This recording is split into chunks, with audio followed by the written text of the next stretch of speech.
Hai, assalamualaikum warahmatullahi wabarakatuh. Jumpa lagi bersama Momon di sini dalam kisah misteri dan pengalaman nyata di channel Kembang Setaman. Terlebih dahulu ucapkan hai untuk para penghuni gaib dimanapun kalian berada. Kisah kali ini datang dari penulis Ekizu, atau kalian bisa langsung kunjungi Facebooknya. Dan jangan lupa follow juga akun penulis ya. Tapi sebelum kita masuk ke cerita, seperti biasa berikan dulu jempol kalian dengan cara like, komen, dan subscribe untuk menambah daya magis pada channel ini. Kisah kali ini datang dengan judul Teror Bekas Penghuni Kontrakan yang belum 40 hari meninggal. Tanpa harus berlama-lama lagi, mari kita tebar misteri. Kejadian ini sebelum bulan puasa kemarin, dialami teman sepekerjaanku yang menceritakan pengalaman horornya langsung ke gue. Sebut saja namanya Supar, umur 26 tahun, asal Tasikmalaya, kelahiran Jawa Tengah. Saat itu dia pindah kontrakan karena alasan agar dekat dengan lokasi tempat pekerjaan. Setelah 1 hari bermalam di tempat kontrakan barunya ini, terjadi pukul 10 malam. Supar mencium bau amis di kontrakannya, lalu ia mencari sumber bau itu. Namun, tidak ditemukan sesuatu yang menimbulkan bau tersebut.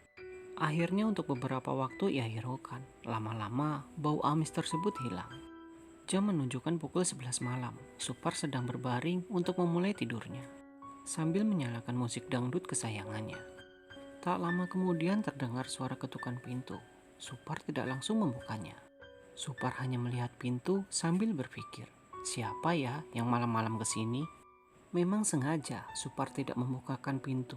Tapi yang malah terjadi, ketukan di pintu itu semakin keras. Hal itu membuat Supar kesal, dan akhirnya Supar berjalan membukakan pintu sambil berkata, "Woi, siapa? Biasa aja dong ngetuknya." Ketika pintu terbuka, ternyata tidak ada siapa-siapa. Kejadian ini membuat Supar takut. Sambil langsung menutup dan mengunci pintunya, ia berlari menuju kasur tidurnya sambil memasang headset di telinganya. Dan ia berniat untuk tidur saat itu juga. Namun entah kenapa, mendadak saat itu ia tidak bisa tidur, hanya rasa takut yang ia alami saat itu. Supar melihat jam dinding menunjukkan pukul 12:30 menit. Tak lama berselang, Supar kembali menerima interaksi dari makhluk halus yang berada di kontrakan itu. Entah apa kesalahan Supar hingga diganggu setan di kontrakan itu, pikirku sambil mendengarkan cerita dia. Belum saja rasa takut Supar hilang sejak kejadian ada yang mengetuk itu tadi. Lampu kontrakan tiba-tiba mati, rasa takut pun menjadi meningkat. Ia tetap berusaha membawa perasaan tenang yang masih berbaring di tempat tidurnya sambil mendengarkan musik. Datanglah ketukan pintu itu kembali terjadi. Suara ini lebih keras dari sebelumnya. Supar hanya bisa membaca doa yang ia bisa dalam hati. Interaksi berikutnya yang dia alami adalah suara musik yang ia dengarkan berubah menjadi suara yang menyeramkan. Kupingku mana? Walaupun Supar melepas headsetnya, tetap saja suara itu terdengar. Beberapa saat kemudian, kembali mencium bau amis darah yang menyengat. Kepala Supar tiba-tiba sakit, jantung berdebar dengan cepat bersamaan dengan kondisi ini. Tiba-tiba, kaki Supar ada yang menarik hingga terseret jauh dari kasur, dan Supar pun pingsan. Dan keesokan harinya, Supar menceritakan ini kepada pemilik kontrakan tentang apa yang ia alami semalam. Si pemilik kontrakan pun akhirnya meminta maaf kepada Supar karena ia tidak memberitahu bahwa 5 hari yang lalu di kontrakan itu ditempati oleh seorang pemuda. Tetapi pemuda itu meninggal akibat kecelakaan maut karena mabuk. Dia menabrak belakang truk yang sedang berhenti di lampu merah.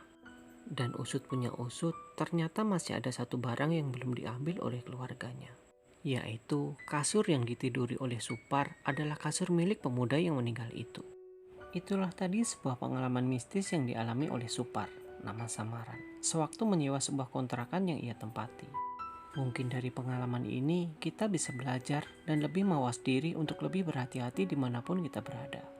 Terima kasih telah mendengarkan kisah ini. Semoga bermanfaat untuk temani harimu bersanding hidup dengan makhluk-makhluk dari dunia lain. Tetaplah menebar misteri dan salam Kembang Setaman. Wassalamualaikum warahmatullahi wabarakatuh.